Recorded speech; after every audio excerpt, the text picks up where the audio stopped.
Buenas, a ver, micrófono.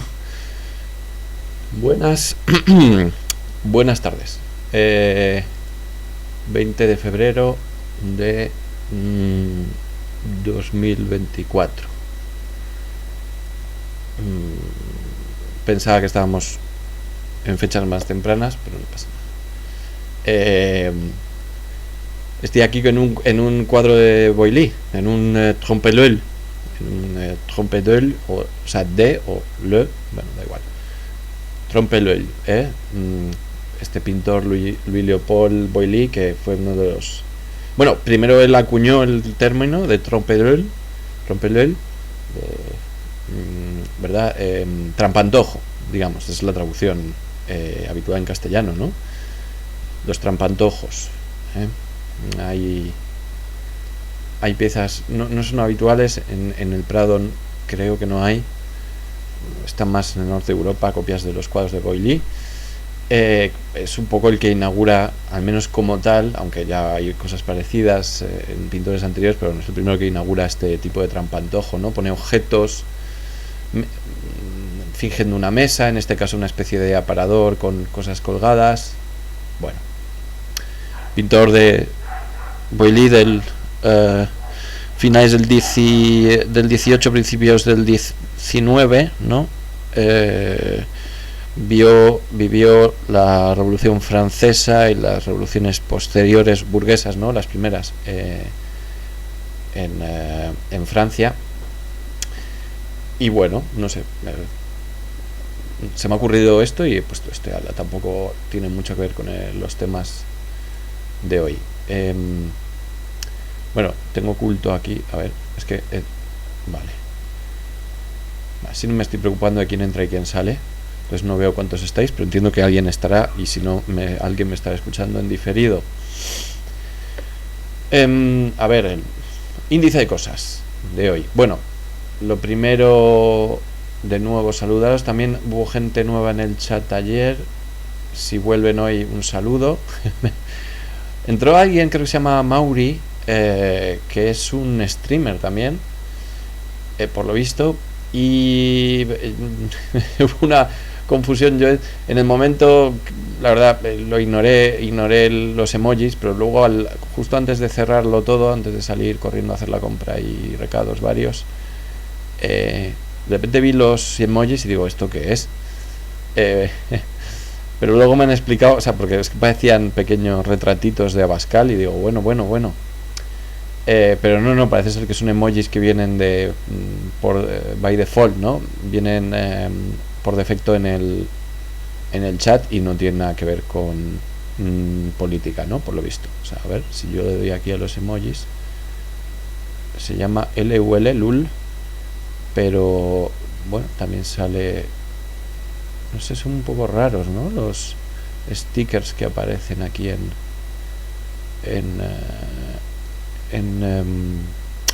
anda, mira, Bob Ross, sale Bob Ross, bueno, en fin, vale, los veo muy pequeñitos, de todas formas no veo casi nada. Bueno, bienvenidos hoy a Cosas Rotas. Hoy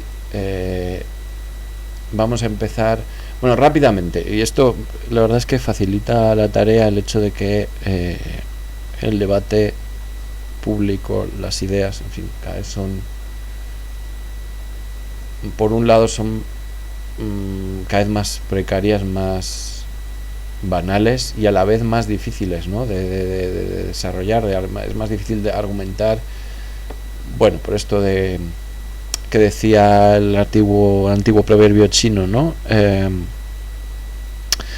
Hacen falta 1000 sabios para responder a un necio, ¿no? Pues claro, hace falta muchos científicos para explicar muchas de las tonterías que se dicen con respecto, bueno, a muchas cosas, ¿no? Pero en concreto, por ejemplo, yo siempre parto de comentarios de escritoras, escritores y filósofos y filósofas para hacer estos directos, los comentarios que van haciendo en el día a día, sus novedades, los anuncios de editoriales, etcétera, ¿no?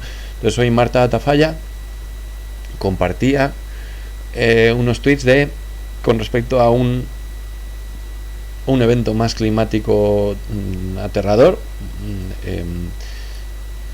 Y también aconsejaban, como dicen mucho, que claro, como dicen muchos de los que están atentos al tema, que es importante compartirlo, porque si no, lo que pasa es que si no retenemos en la memoria la cantidad de eventos anómalos que se van produciendo, cada vez que hablamos de un evento anómalo se lo trata como aislado, descontextualizado. Entonces, claro, hoy por ejemplo parece ser que en la región de Xinjiang, en China, en un momento y en un lugar en el que no se esperaba, ha habido una caída de casi 40 grados Celsius de temperatura hasta los menos 52, con un impacto pues en la fauna local, bueno, en fotos y tal se ve terrorífico, ¿no? Y es curioso porque quienes comparten estas noticias luego se encuentran con cientos de comentarios en plan, pero no se trataba de calentamiento global. Es como, claro, es que es agotador, ¿no? Es que es y habría quien llamaría un poco, esto pasa en política también, ¿no? Que se busca una solución lateral en vez de ir a la raíz. Diría, bueno, pues igual lo que tenemos que hacer es cambiar un poco el branding y cambiar un poco los eslóganes referidos al cambio climático y no hablar de calentamiento global, aunque sea técnicamente preciso, pues no hablar de otra cosa. Pero es que creo que no es ese la estrategia. La estrategia es simplemente hablar de ello y hablar de estos eventos y comentarlos. En una de las respuestas al tuit que comparte Marta Tafalla, dice, efectivamente, es que todavía la gente no entiende que, entre comillas, calentamiento global no significa unívocamente calentamiento local. Lo de local lo añado yo para que se entienda mejor, ¿no? Es decir, que significa fluctuaciones de temperatura y cambios extremos del clima y de la cotidianidad también del tiempo, ¿no? Del tiempo atmosférico, ¿no? Claro, o sea, es que hay que explicar una y otra vez y no hay que rendirse con esto, que es que sí, en rigor se trata de calentamiento global, pero el calentamiento se mide, o sea, es una media de las fluctuaciones de temperatura de todo el globo y la media sube, pero la traducción de esa media que sube es de fluctuaciones violentas y cambios climáticos, por ejemplo, locales y regionales, y en otros lugares donde quizás no cambie tanto, sí que se van a producir cada vez más eventos anómalos y además bastante violentos de cambios pues eso, de temperatura, de cambios en los periodos de lluvia, por ejemplo, el desplazamiento de las zonas monzónicas o ampliación, etcétera, mil cosas, ¿no? El cambio, claro, la humedad de ciertas regiones, por ejemplo, lo que se habló con respecto a los cambios en los movimientos, de aguas más salinizadas y menos a nivel global de todos los océanos. Eso puede, al ritmo que vamos, pues puede, por ejemplo, traducirse en, pues básicamente incluso en que zonas enteras del globo, por ejemplo todo el norte de Europa, pues por ejemplo ya no sean cultivables, o sea, muy difícilmente cultivables al nivel que se necesita, desertificación de otras zonas, etcétera, etcétera, etcétera, ¿no? Bueno, esto, en fin, tiene que ver un poco también, estas dificultades tienen que ver con cambios también, que ha traído también en la manera en la que debatimos y la que hablamos, la manera en la que se transfieren y se comparten los eventos que ocurren a nuestro alrededor, las noticias, los comentarios sobre las noticias, etcétera, incluso nuestra manera individual de abordar estas cuestiones. Todo esto ha cambiado por la misma fuerza que está cambiando el clima, que aunque lo llamemos antropoceno, obviamente el término más preciso es el de capitaloceno, ¿no? Porque la fuerza de cambio climático no es no son las personas en sí, sino es ese sistema económico y productivo que subsume a todas esas personas, ¿no? A toda la humanidad.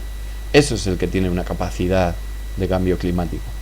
Eso es el que tiene, de hecho, una capacidad de cambio geológico, ¿no? Por eso se habla de la era del antropoceno o del holoceno. Bueno, vais llegando. Hola. Has puesto Politicón ha puesto un dinosaurio bailando. Buenas. A ver. Bueno, eso es lo que este pequeño apunte, ¿no? Pero con respecto a esto que estaba diciendo, y a un hilo breve de un libro que ha salido este curso, que todavía, bueno, es que es un libro enorme, descomunal, una reflexión de las que marcan época, que es el libro de José Luis Villacañas, todo un análisis de toda la obra y la vida intelectual de Ortega y Gasset. Un libro, vamos, que será de referencia seguramente, y que coincide también con la publicación de algunas cosas más. Una biografía se ha publicado hace poco de Ortega, y bueno, realmente no era esto el tema de Ortega es una excusa para leer una parte de una reflexión corta que ha hecho la filósofa Ana Carrasco Conde al hilo del concepto de hombre masa de Ortega, y que como es corta me parecía interesante y que conecta con algunas de estas cuestiones, ¿no? Dice Ana Carrasco Conde, dice: el hombre masa actual sería un tipo acelerado que no sabe en realidad a dónde va. Nos pueblan pobres abstracciones, como dijo Ortega, pero también vivimos más pobres de experiencia, más incapacitados para poder pensar y disfrutar, más ciegos ante otros puntos de vista, más polarizados, más presas de la ilusión de la singularidad, cuando somos más homogéneos, o sea, la ilusión de singularidad en el mismo momento, dice Ana Carrasco, en el que somos más homogéneos e intercambiables. Al final lo han dicho muchos, Eric Sadin, por ejemplo, yo me hacía eco un poco de eso también en mi último libro. Al final, sí, por muy singulares que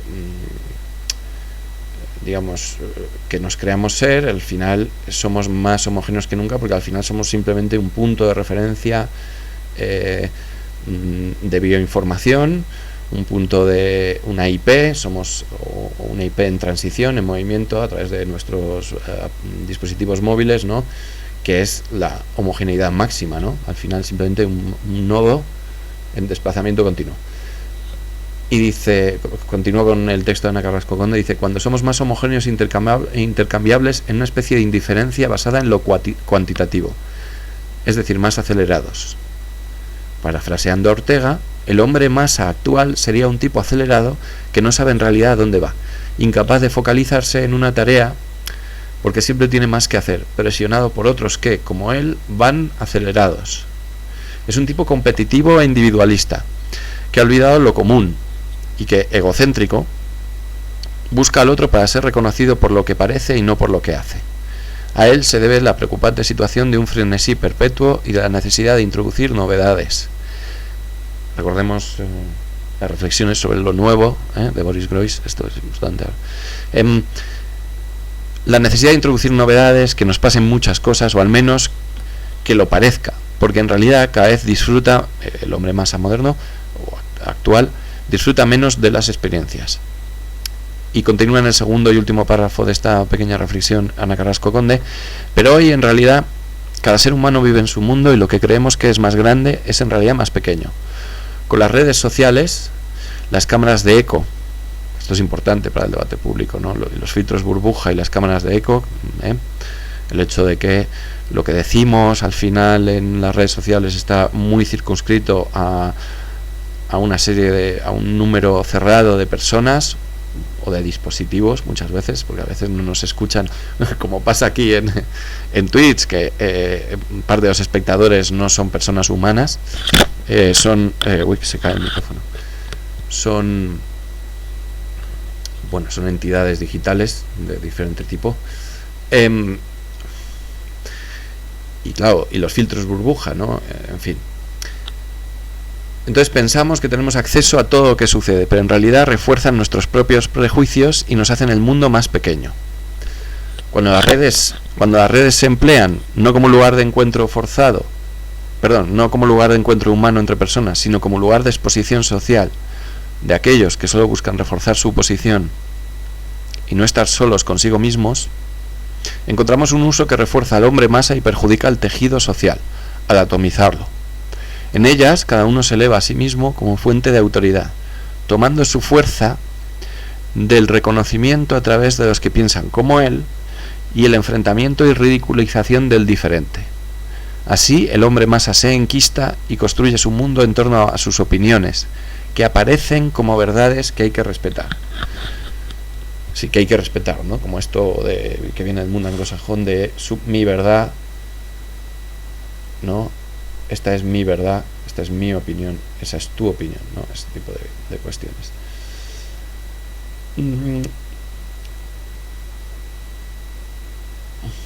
Bueno,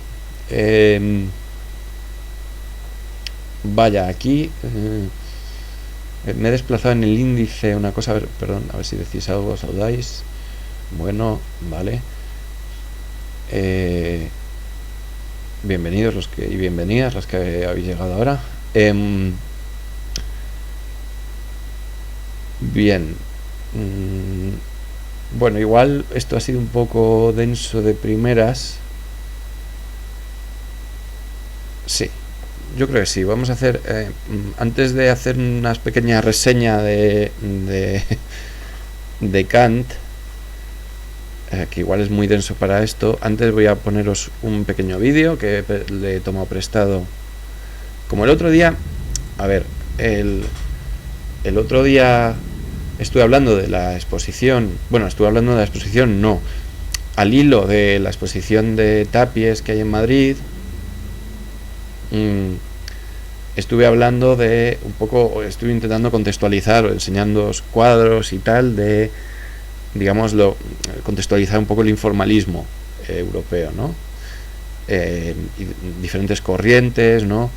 del llamado informalismo, un poco simplemente por si era de ayuda, ¿no? Está en un programa anterior, y si no estará en YouTube cuando tenga tiempo por fin de montar el famoso canal, al menos para poner, aunque sea de momento, para poner los vídeos antiguos, ¿no? Y ahí estaba ese pequeño como pase de diapositivas para encuadrar un poco lo que es esta cuestión del informalismo, ¿no? Y dentro del cual está Dau al Set, que es un movimiento especialmente catalán, y dentro del cual está Antoni Tapies, ¿no? Bueno, pues un poco para oxigenar y de paso para continuar ese hilo abierto de aquel día. Hoy os pongo, ya os digo, tomándolo prestado del canal de Fernando Castro, que voy a poner aquí para que no haya confusión posible. Vamos a poner todo y os pongo el vídeo de su canal con la información que está, os la pongo abajo también para que se vea que reconozco y que os pongo la fuente. Queridos amigos, pues os voy a hacer una panorámica en la sección crítica móvil de la exposición de Antoni Tapies en el Museo Nacional Centro de Arte Reina Sofía, una exposición comisariada por Manuel Borja Villel. Se presentó una versión más reducida de esta retrospectiva en el Palais de Beaux-Arts en Bruselas, y ahora se presenta en el Reina Sofía con motivo del centenario de este gran artista Antoni Tapies, artista catalán, gran figura del arte de los años 50-60, tal vez el más internacional de los artistas españoles de esa generación, como sabéis, fundador de Dau al Set, gran artista del informalismo, con exposiciones importantísimas ya desde los años 50, que luego participó en muestras, por ejemplo en el Guggenheim en los años 60, en la exposición de Nueva Pintura Española, con también miembros del grupo El Paso, y sin duda es un artista central. Aquí estamos empezando por el final, terminado el recorrido, estamos viendo obras de su último periodo, estas pinturas matéricas de este Antoni Tàpies, que al final de sus días tenía todavía una capacidad de trabajo para generar piezas verdaderamente extraordinarias. Recuerdo, por ejemplo, la exposición que realizó en la Galería de Soledad Lorenzo. Aquí, de hecho, en esta sala se encuentra una pieza que pertenece a la donación, al depósito de Soledad Lorenzo en el Museo Nacional Centro de Arte Reina Sofía. Esta es una pieza que he visto en muchas ocasiones en la casa de Soledad, con estas alpilleras y al mismo tiempo esta mano arriba y ese símbolo de la cruz, ¿no?, que era en realidad casi la firma del propio Tàpies. Estas son obras del final de la trayectoria de Tàpies, por ejemplo, en las que en esta composición aparece ahí esa bota y esa especie de tubo que nos recuerda una pierna ortopédica, que son piezas que hace pensando también en los conflictos bélicos que marcaron Europa en las últimas décadas del siglo XX, especialmente la guerra de los Balcanes, ¿no? Aquí nos encontramos siempre con esa pintura de Tàpies tan enérgica, pulsional, en la que la cuestión del inconsciente es central, en la que pasa de lo figurativo al abstracto con un dominio tremendo, en el que podemos ver una mano o una alusión corporal y al mismo tiempo esas marañas de metal, o esta pieza que también de verla en una exposición, además incluso charlar con el propio Tàpies, ¿no? Esta superficie casi monócroma, pero sin embargo texturada, en la que hemos visto como en la parte inferior arrastra el material y aparece ahí otra vez ese elemento de la cruz, ¿no? O esta pintura del fondo verdaderamente extraordinaria, esta especie de embalaje, ¿no?, como nos recuerda en cierto sentido como una especie de diálogo más allá del tiempo con Manolo Millares del grupo El Paso, sus famosas piezas basadas en las momias de los guanches en el Museo Canario, y que aquí las vemos, ¿verdad?, con esa presencia, ¿no?, de la cruz, de los párpados, de los ojos cerrados, de las alusiones a la tensión, violencia, al sentimiento de sufrimiento, ¿no? Aquí en esta sala, tenemos las piezas de la celebración de la miel, que son las obras que Tàpies hace dando todo ese trabajo con el barniz. Aquí vemos la presencia de la corporalidad o las alusiones al cuerpo. Hay el título en esa pieza de celebración de la miel, con esas alusiones tanto a los pies, la arquitectura, las escaleras, o de repente aquí en este caso de nuevo la alusión al pie, una cruz, ¿no?, una marca muy típica, como decíamos, del trabajo de Antoni Tàpies. Esta serie, la celebración de la miel, es sin duda, en mi opinión, una de las más vibrantes y brillantes de cuantas realizará Tàpies, ¿no? En este caso se aprecia claramente la figura sedente, ¿no?, la figura tumbada como de una mujer, la cabeza, el pelo, los brazos. Aquí tenemos los pies, pero también los ojos en esta pieza que se llama Cuerpo, ¿no?, con esa flecha arriba, ¿no?, indicando una dirección, pero también marcando esos sueños y la cuestión del deseo, la alusión clarísima al placer, ¿no? Aquí nos encontramos también con pinturas de este periodo de Antoni Tàpies, grandes pinturas con movimiento del material. Esta es una pintura que se titula Amor y muerte, esos grandes temas, el más y el menos, ¿no? Ahí lo vemos aparecer, ¿no?, el positivo y el negativo, esa alusión de nuevo a la escala o a la escalera. En Tàpies hay muchas alusiones que tienen que ver con la mística, con la alusión a la religión, la importancia que para él tendrá, por supuesto, el Zen en esta pared, la serie dedicada a los asesinos, pero también esa alusión al franquismo y a la represión política.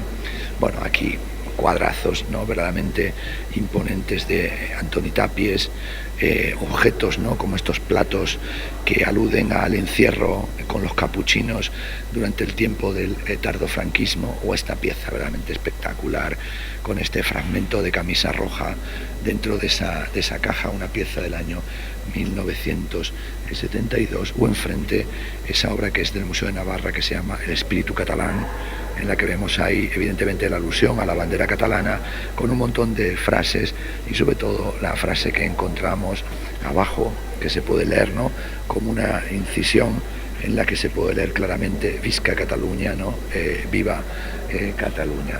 Bueno, una pequeña visión de la exposición de Tapies, que es enorme, la mayor de las retrospectivas que se han hecho de este artista, sin duda una exposición que hay que visitar en bastantes ocasiones, que nos revela cómo el tiempo es, como decían, tempus edax rarus, el tiempo da de las cosas, pero que la pintura de Tapies no ha envejecido, la pintura de Tapies se mantiene enormemente vibrante, dotada de una extraordinaria energía.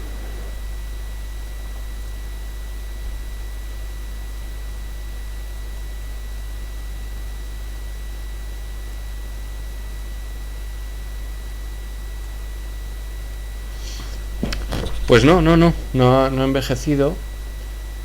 No había visto esta última parte donde se ve la famosa bandera, no sé si lo comenta Fernando, ese cuadro de Tapies que además preside, creo que es el Palau de la Generalitat, no sé si unos salones principales o quizás las... bueno, está ahí, no recuerdo exactamente dónde, pero claro, como no, o sea, está, creo que es propiedad, ¿no?, de la Generalitat el cuadro, que bueno, quizás es como una de las incursiones así de Tapies en las cuestiones políticas así más claras, ¿no? Aparte de otras cosas, bueno, aparte de otros cuadros, ¿no? Aparecen también hoces y martillos en alguno de sus cuadros, pero bueno, eso no significa demasiado. Vale, bien, perdonad, igual ha sido más largo, pensé que eran 2 minutos, creo que ha sido un poco más. Bueno, pero al menos ha servido un poco para acolchar los bloques, porque claro, ahora, aunque tampoco me voy a meter mucho en harina, pero bueno, al menos el tema sí que suena plúmbeo, pero aunque lo vamos a hacer rápido. Y es que, por un lado, hablando de Cataluña, Miquel Seguro Mendlevich el otro día anunciaba, o sea, se hacía eco de que se va a publicar ya una nueva, que es siempre buena noticia, porque además, estando en la época en la que estamos, quiero decir, la ventaja histórica que tenemos ahora y la fortaleza, digamos, de los equipos de investigadores, de la fortaleza de las académicas y académicos, nuevas ediciones, sea donde sea, tienen, mientras que tengan un buen equipo detrás o tal, siempre aseguran que la traducción va a ser más o menos sólida, o en todo caso que va a aportar cosas nuevas, ¿no? Entonces hay que felicitarse de que se anuncie una nueva traducción al catalán, crítica de la raó pura, la crítica de la razón pura de Kant, una traducción a cargo de Miquel Montserrat Capella,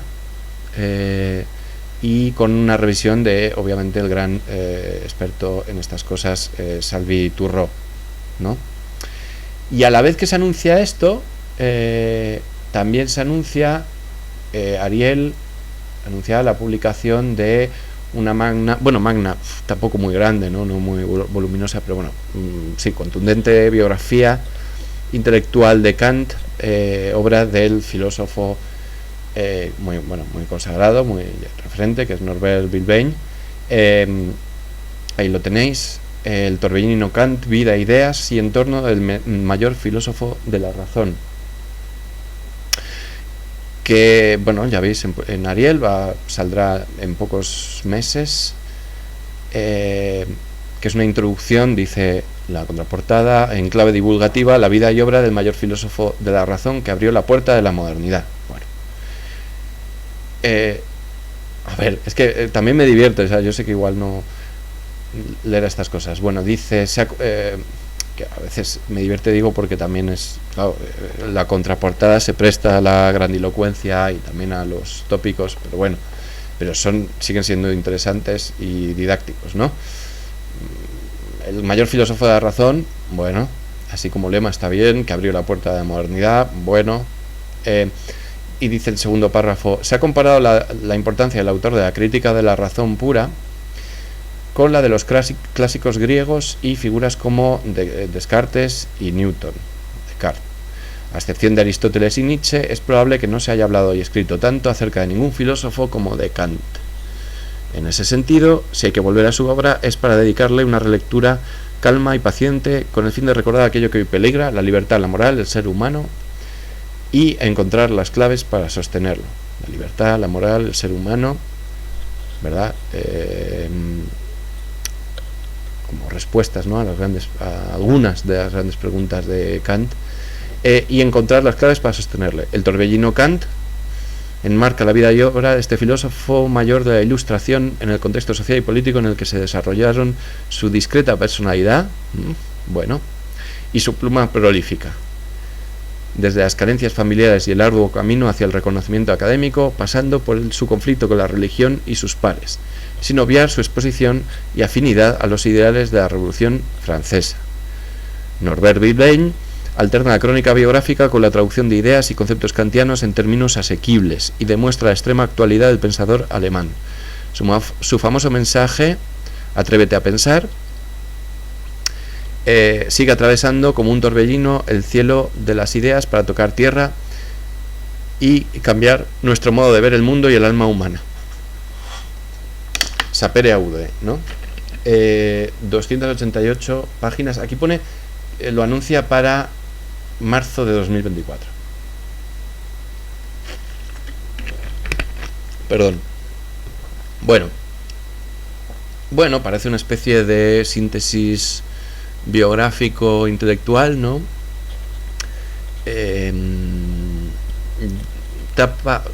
¿Llena un hueco? Bueno, en parte sí, porque es verdad que ahora mismo no hay accesibles grandes biografías de Kant, grandes o pequeñas, quiero decir, la de Manfred Kuhn, que es en mi opinión, la biografía de Kant, ahora mismo no se puede comprar en España, no se ha reeditado desde que la publicó Acento, que es una editorial que desapareció,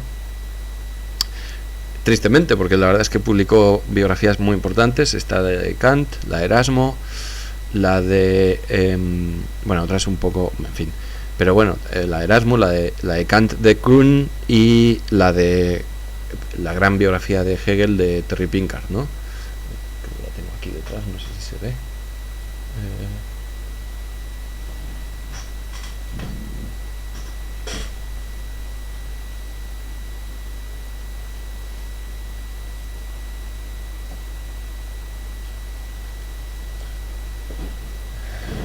Bueno, esta es la de Pinkard en editorial Acento, esta que os comento, ¿verdad?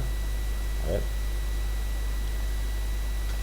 voluminosa, la gran referencia de, estoy hablando y no se me oye, la gran referencia, y luego la de Kuhn, que yo tengo la edición italiana, que es pues la mejor biografía, junto con, por supuesto, ya no me voy a levantar más, con la de Cassirer, ¿no? La vida y pensamiento de Kant, que es también una reconstrucción minuciosa también de la vida de Kant, pero más con mayor contextualización filosófica y teológica, sobre todo, ¿no?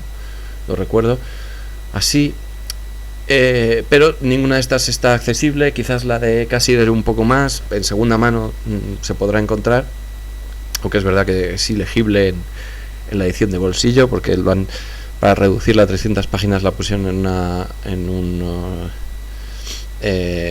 pues es unos caracteres microscópicos, entonces es un poco difícil de leer, pero bueno, entonces esto viene un poco a llenar ese vacío. Estudios desde luego hay muchos, aquí muchas veces he leído artículos de Roberto Rodríguez Aramayo, que es el otro que ha publicado estudios sobre Kant muy importantes, digo más de largo aliento, más biográfico, político, por ejemplo, sociopolítico, de luego estudios ya de casos, o sea, más concretos de las críticas, de tal, bueno, es que es desde Félix Duque hasta el propio Villacañas, pasando por no sé, Marzoa, Nuria Sánchez Madrid, en fin, bueno, hay muchos textos al respecto, pero bueno, más biográficos es verdad que hay pocos, entonces está bien, es muy bienvenida este libro de Bilbén, y bueno, vamos a ver cuándo sale, a ver qué tal. A ver, ¿qué tal? Hola, va llegando gente. Bueno, aparte de Bilbén y esta breve incursión kantiana, no olvidemos que estamos en el año, el 300 aniversario del nacimiento de Immanuel Kant. Immanuel, con I latina, que no os engañen, que nos vendan que es con Emmanuel, como si fuese una película francesa de los años 70. No, yo estuve en un tribunal de tesis donde se echó abajo la tesis doctoral porque, entre otras cosas, porque continuamente en el texto se hablaba de un tal Emmanuel Kant, y los miembros del tribunal hicieron absoluta sangre con eso. Recuerdo una frase de uno de los miembros, no diré quién, muy conocido, que decía: ¿quién es? ¿Me puede el candidato explicar quién es? Porque es que no tenemos noticia de este tal Emmanuel. Bueno, cosas y pedanterías y cosas que pasan en los tribunales, ¿no? Al menos en humanidades. Aunque bueno, ¿no? Me parece una crítica justa, ¿no? Quiero decir, de la dimensión o la gravedad, eso lo podemos debatir, pero bueno, que como error es un error. Vale, cambiando de tercio.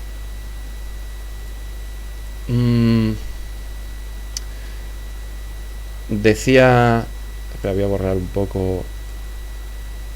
Voy a aligerar un poco la memoria RAM, porque si no esto colapsa. Esto colapsa. Si pongo demasiadas... Si se queda el OPS con demasiadas...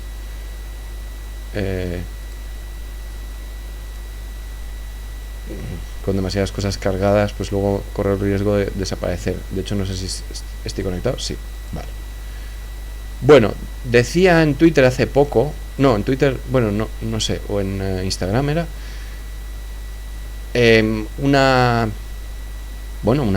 como se decía antes, una internauta con nombre Treki, o sea que se identifica como Treki, ya con hijos mayores. Decía preocupada, esto tuvo una relativa trascendencia, decía preocupada: mi hijo ha vendido su Iris por 100 euros a cambio de criptomonedas que ha canjeado después en un cajero de bitcoins. Tiene 15 años. Así que hemos tenido un comité de urgencia en la familia. Y me he dado cuenta de que soy un analfabeta en ese mundo. La brecha es enorme.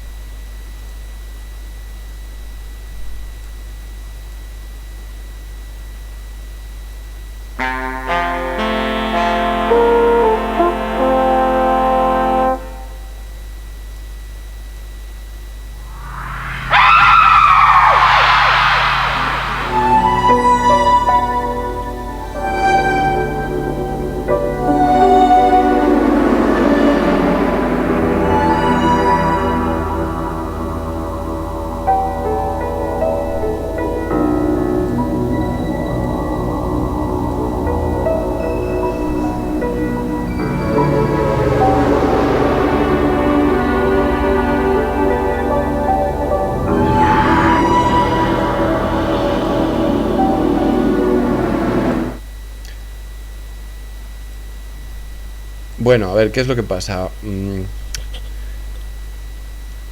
Lo titula así La Vanguardia: el negocio detrás del escaneo de iris a cambio de criptomonedas. La empresa WorldCoin, dueña de ChatGPT, ofrece criptomonedas a quienes se presten a examinar su ojo. Voy a poneros, lo debería haber cargado antes, pero a ver, un momento. Descargas, vale. Perdonadme un segundo.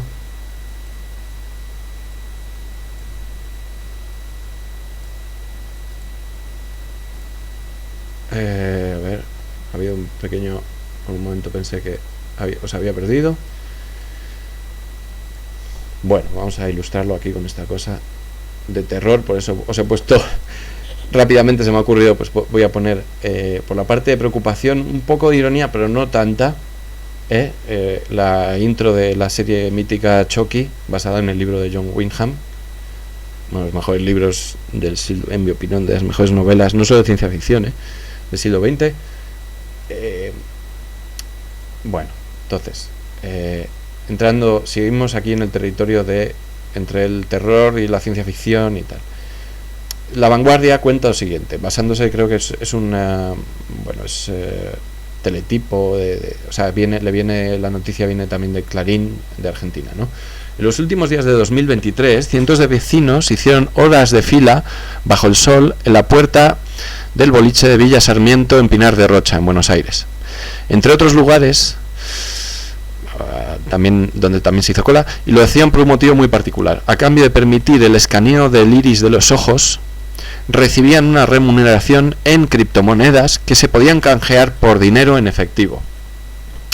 Si bien puede sonar algo distópico, se trata de un proyecto impulsado por WorldCoin, empresa a cargo de Sam Altman, el creador de ChatGPT, para garantizar la seguridad de quienes invierten, compran o venden en el mercado de las criptomonedas. Todo es un poco extraño, la verdad. Aunque no está del todo claro qué hay por detrás de este negocio de la identidad, la prueba es bastante fácil. Hay que bajarse la aplicación de la empresa y luego, por medio de un artefacto denominado Orbs, que lo tenéis aquí, os lo he puesto, una esfera plateada digna de Star Wars, se toma la imagen del iris de cada participante. Todo esto a cambio de una suma de 10 monedas de Bitcoin, moneda cuyo valor oscila de acuerdo a las oscilaciones del mercado. No conviene tomarse, continúa la noticia en La Vanguardia y en Clarín, no conviene tomarse a la ligera esta situación. Cada iris posee 256 puntos característicos que nos convierten en individuos irrepetibles. Garantizan la identidad aún más que las huellas digitales, que cuentan con 40 patrones personales. La noticia que os había leído antes, o sea, el comentario, es de Sofía, una vecina de Morón, que, aunque no se ofreció como voluntariado, entre diciembre transitó la zona y vio las largas filas. Bueno, entiendo que si dice una de las entrevistadas, entiendo que si la información de las personas se filtra, quedaría totalmente vulnerable al mal uso de sus datos. Entonces dice el periodista, ¿cuál es la justificación de esta prueba? Según la empresa, WorldCoin necesita garantizar que del otro lado hay un humano y no un robot en las transacciones económicas. Si bien aseguran que no retienen datos personales ni copias del iris, no logran explicar cómo impedirían, por ejemplo, que alguien pudiera repetir el proceso sin tener esa información específica. La información biométrica obtenida es inalterable, lo que significa que cederla a una empresa privada expone a los participantes a una extrema vulnerabilidad en términos de privacidad e identidad. Se calcula que en Argentina más de 360.000 personas ya llevaron a cabo este proceso, que generó concentraciones y extensas colas en centros comerciales, plazas, boliches y grandes centros. ¿Pero por qué? La verdad, ¿por qué? ¿Por qué hacen cola? ¿Porque son unos fanáticos de la bola plateada?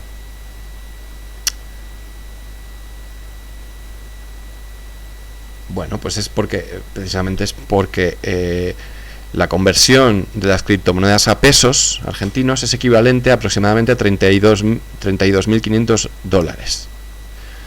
Claro, porque después de tomar la información de los voluntarios, la empresa les ofrece un bono que luego pueden canjear. De hecho, en los últimos días se pudo observar, esta noticia es reciente, es muy reciente. En los últimos días se pudo observar en las inmediaciones de la Plaza Sarmiento de Ramos Mejía carteles en los que compradores desconocidos publicaban un número de teléfono y ofrecían: compro WorldCoin, estamos cerca, pago más. En Facebook ya se están creando decenas de grupos de compra y venta de WorldCoin en la zona oeste de esta ciudad argentina. La primera iteración de esta noticia es de Clarín, es de enero, del 18 de enero, luego se ha publicado después en La Vanguardia, ¿no? Mayores explicaciones aparecen en otro artículo, esta vez de página 12, que dice que se esconde detrás de la criptomoneda, que solicita a sus usuarios el escaneo del iris. Aquí el autor del artículo, Pablo Esteban, Dice, que lo subtitula así, dice: en plazas, centros comerciales y estaciones de tren, una compañía lee el iris con una bola metálica. Y la lógica piramidal del engaño, las controversias en torno a la protección de datos personales y las resistencias en el mundo. Claro, los empleados de esta empresa, con la bola plateada esta extraña, según este otro articulista, ofrecen una suma de dinero virtual equivalente a $60 a cambio de escanear el iris de las personas que acepten participar. Lo hacen bajo el pretexto de garantizar la realización de transacciones futuras a partir de datos biométricos, bajo la hipótesis de que el día de mañana una imagen creada por una inteligencia artificial podría engañar a los escáneres y perjudicar a los usuarios. Buscan, en teoría, contrarrestar a los bots y a las identidades digitales falsas. La propuesta de WorldCoin consiste en un sistema de identificación único de escaneo ocular, una solución que permitiría a priori generar mayores dosis de confianza e identificar a los humanos de carne y hueso en un mundo cada vez más dominado por la IA. Es decir, hablando en plata, para tener una identidad en la plataforma hay que brindar los datos biométricos, que son traducidos a un código alfanumérico. A la fecha, más de 2,5 millones de individuos repartidos en 120 países ya utilizan el servicio. Bueno, volvemos luego a las explicaciones de por qué, de cómo funciona la cuestión de el reconocimiento del iris, etcétera, ¿no? Quienes optan por ser parte de la iniciativa, esta es la versión light, ¿no? Se convierten en usuarios de WorldCoin y a cambio obtienen como gratificación de bienvenida dinero virtual equivalente a $60. Yo creo que por muy bien intencionados que seamos, esto sigue sonando muy extraño, ¿no? De hecho, Pablo Esteban, el autor de la noticia en página 12, dice: la lógica piramidal de siempre, titula la siguiente parte del artículo. Personas de todas edades hacen cola, se sientan en los cordones, aguardan a ser escaneados a cambio de ese dinero, en Buenos Aires, en Mendoza, en Mar del Plata, en Bariloche y en Córdoba. A quitar la cáscara de todo esto, dice Pablo Esteban, se puede observar una acción sencilla: una empresa que sustrae la identidad de millones con el objetivo de promover la economía digital y quién sabe qué otras cosas más. No me extraña que diga, por mucho que luego haya explicaciones ulteriores, es normal que la primera reacción sea pues pensar, como hace el autor de este artículo, en estafa piramidal. ¿Qué clase de proyecto y de empresa, mejor dicho, qué clase de moneda y de método de transacción necesita llamar la atención de cientos de miles de personas de todo el mundo ofreciéndoles dinero a cambio de sus datos biométricos? Es muy extraño esto, ¿no? Es muy extraño. Esto tiene que ver luego, con otros temas que me había apuntado aquí, porque luego, por saltar a la cuestión de la inteligencia artificial y demás, estoy dentro del ámbito, no es que lo esté conectando una cosa con la otra. La cuestión de las criptomonedas, a todos los expertos, economistas, críticos, les parece, pues sí, muy parecido a una estafa piramidal, eso está claro. El hecho de que se esté pagando a cambio de los datos biométricos indica una necesidad de recopilar esos datos que es sospechosa, porque si ya fuera, quiero decir, se dice que se necesitan esos datos biométricos para impedir la falsificación y la suplantación de identidad en el momento en que una determinada de todas las criptomonedas se convirtiese en una moneda más oficial en todo el mundo. Pero claro, como eso no ha pasado ni tiene visos de que ocurra, entonces ¿para qué se toman esos datos biométricos? ¿Qué fin, digamos, o dónde acaban esos datos biométricos por los que se están pagando $60 ahora mismo en varias partes del globo, ¿no? Es todo muy extraño. Esto de falsificar identidades y falsificar personas es un poco sobre lo que le preguntaron al filósofo, uno de los grandes filósofos vivos ahora mismo en el mundo, que es Daniel Dennett, y que me fijé en eso y me lo apunté porque me parecía un poquillo digamos, la agencia F convertía una cuestión más seria y un abordaje filosófico más profundo por parte de Dennett y de otros autores en los que se apoya Dennett, para convertirlo en una especie de viejo cascarrabias, ¿no? Que simplemente se queja le colocan el entrecomillado, es un arma de engaño masivo, la inteligencia artificial. Bueno, en realidad lo que están haciendo, y creo que tengo la imagen, al menos para ilustrar esta parte,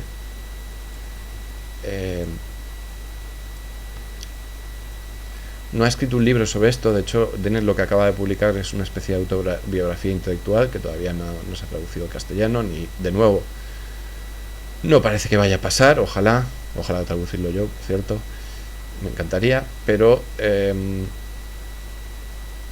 no parece que vaya a ocurrir.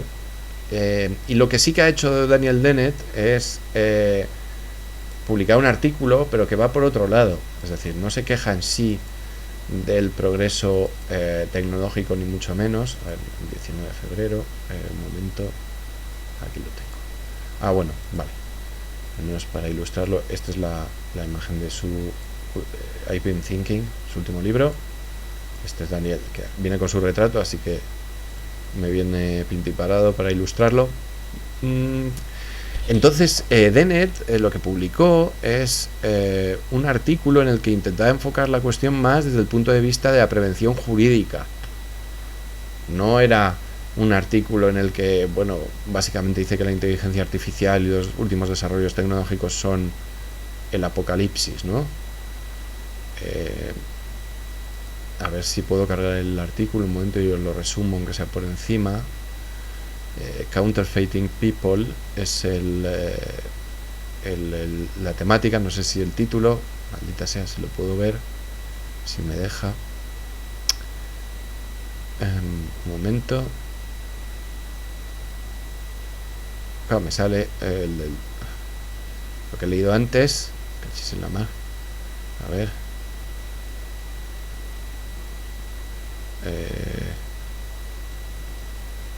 Bueno.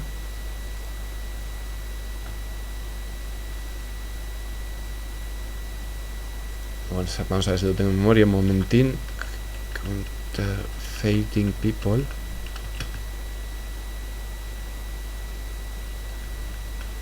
Vamos a ver, Dennett.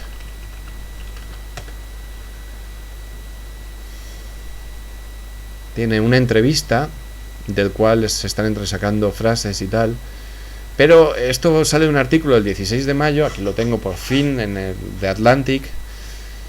El problema con, digamos, con falsificar a las personas, ¿no? Las compañías que están utilizando la inteligencia artificial, esto ya son palabras de Daniel Dennett, improvisadamente traducidas por mi parte, dice: las compañías que están utilizando la inteligencia artificial para generar personas falsas en las redes están cometiendo un acto inmoral de vandalismo y deberían responder o ser responsables a nivel jurídico. El dinero, dice Dennett, ha existido durante miles de años. Desde el principio, la falsificación del dinero se reconoció como un crimen muy serio, incluso llegando al castigo, al máximo castigo penal, ¿no? Por primera vez en la historia, hoy, gracias a la inteligencia artificial, es posible que cualquiera pueda falsificar personas y fabricar personas falsas que pueden pasar por reales en muchos de los nuevos entornos digitales que hemos creado. Esta nueva gente falsa, estas personas falsas, son los artefactos más peligrosos de la historia humana, capaces no solo de destruir economías, sino también la propia libertad humana. Antes de que sea muy tarde, debemos situar fuera de la ley, debemos ilegalizar tanto la creación de gente falsa como, digamos, la capacidad para pasar desapercibida de esta persona, para que estas personas falsas, digamos, pasen desapercibidas en esos entornos digitales. Entonces, esto requiere un poco modificar los códigos penales y modificar los tipos, etcétera. Es una ironía terrible que luego habla del test de Turing, un poco marca esta cuestión de cómo ahora las nuevas inteligencias artificiales, pues bueno, tienen una mayor capacidad para hacerse pasar por personas reales, etcétera, ¿no?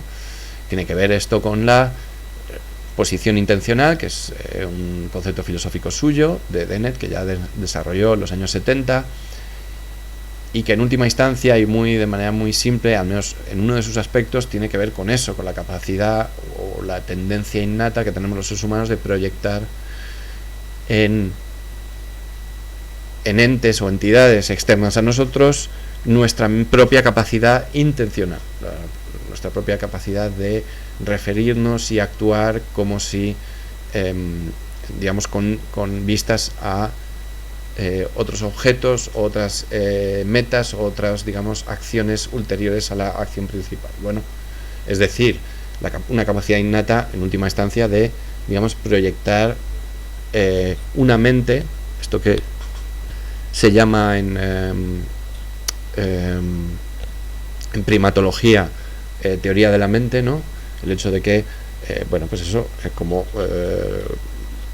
unos pocos de los otros primates superiores, nosotros somos capaces de proyectar, digamos, atisbos de inteligencia, de nuestra propia inteligencia en otros, ¿no? Y ver, dicho de otro modo, ver inteligencia en los otros, o en otros objetos también, que es lo que nos pasa, y que esto lo estudia también en psicoanálisis.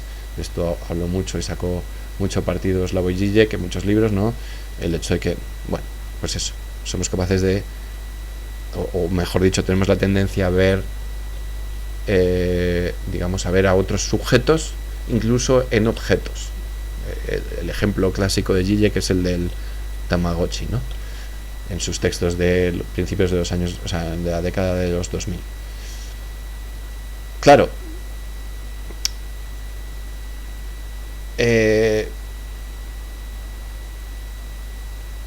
y bueno, y acaba Dennett refiriéndose, bueno, acaba no, continúa refiriéndose también a cosas que ha escrito Yuval Noah Harari, sobre la cuestión de la amenaza que puede suponer una inteligencia artificial sin límites, sin cortapisas también jurídicas, como en este caso.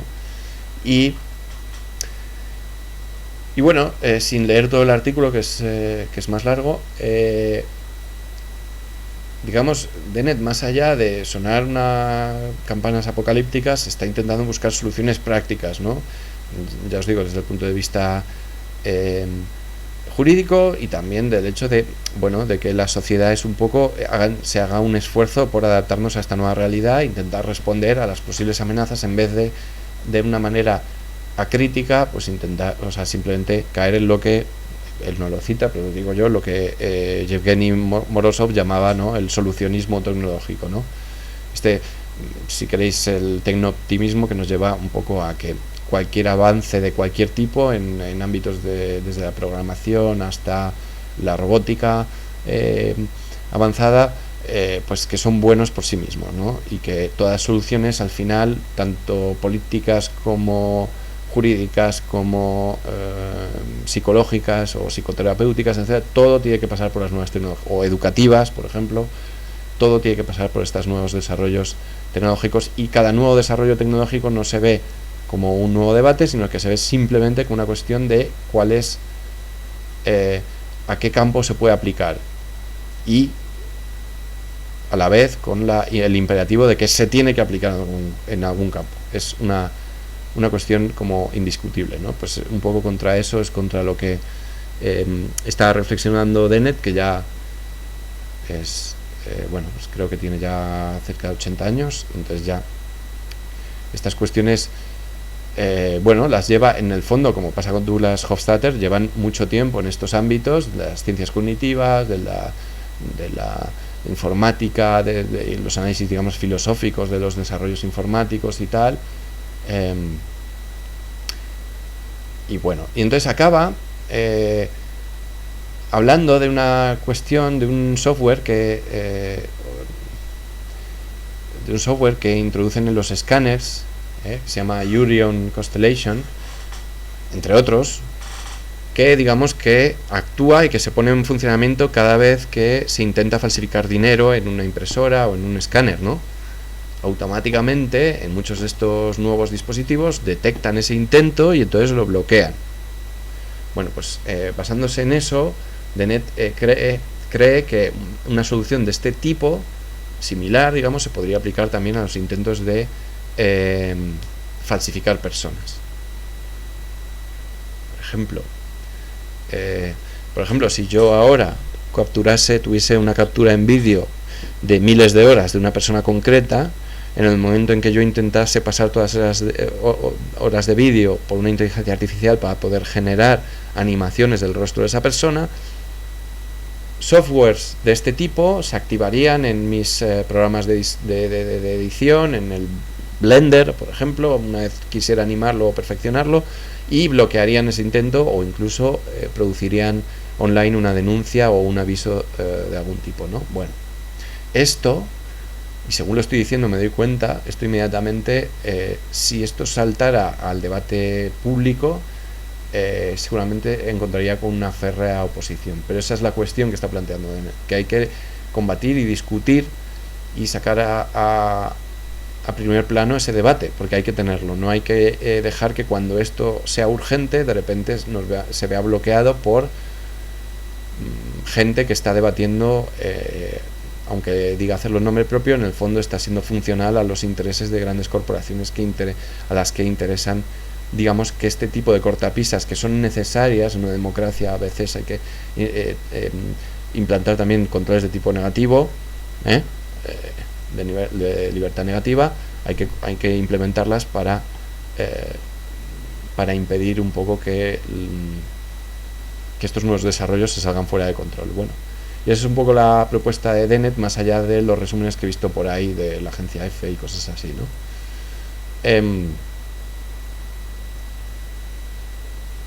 Sí, bueno, y así acaba un poco como haciendo un poco esa apelación a que, aunque sea difícil, hay que abordar esta cuestión, ¿no?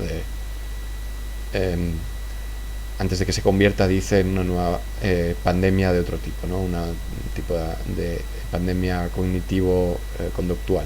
Bueno, y con esto, con Dennett acabo, tardísimo hoy, pero quería al menos acabar el guión del otro día. Y nada, a ver, os he contado un rollazo. No os he leído porque estaba leyendo lo de Dennett. A ver, bueno, faltará tiempo para tomar iris de personas muertas, algo más barato, igual de efectivo. Los datos del iris solo indican que se trata de un iris humano, existente o no, que eso sí pueden luego asociarlo a cualquier identidad humana. En realidad la creación de identidades falsas online ya se hacía previa a que se usara la IA. La única manera sería verificar cada identidad, lo que eliminaría el anonimato en Internet. Bueno, estas cuestiones son las que Dennett quiere que se debatan. Y yo creo que está bien, o sea, abrir el debate a estas cuestiones y que, pues eso, no dejar, como dice Evgeny Morozov, que la posición por defecto en el debate público sea la de el solucionismo tecnológico, ¿no? Para el que al final el martillo de los desarrollos de determinadas corporaciones punteras en tecnología, ese martillo al final para el cual todo acaban siendo clavos, ¿no? Entonces, bueno, lo podemos hablar otros días. Yo me tengo que ir y nada, os agradezco que hayáis estado, y con esto bueno, con esto no, me despido con un poco de música. Espero que esta no haga saltar, y si lo hace saltar, pues bueno, después de lo que he dicho, pues bueno, bien saltado está, ¿no? Que salten alarmas de derechos, pero creo que no. Y es porque me busco una cosa antigua, pero creo que es bonito, que es de la madrina del rock and roll, la hermana Rosetta Tharpe. En una de las pocas actuaciones que están grabadas, y que se la ve tocando la guitarra, que es una maravilla. Así que nada, hasta mañana.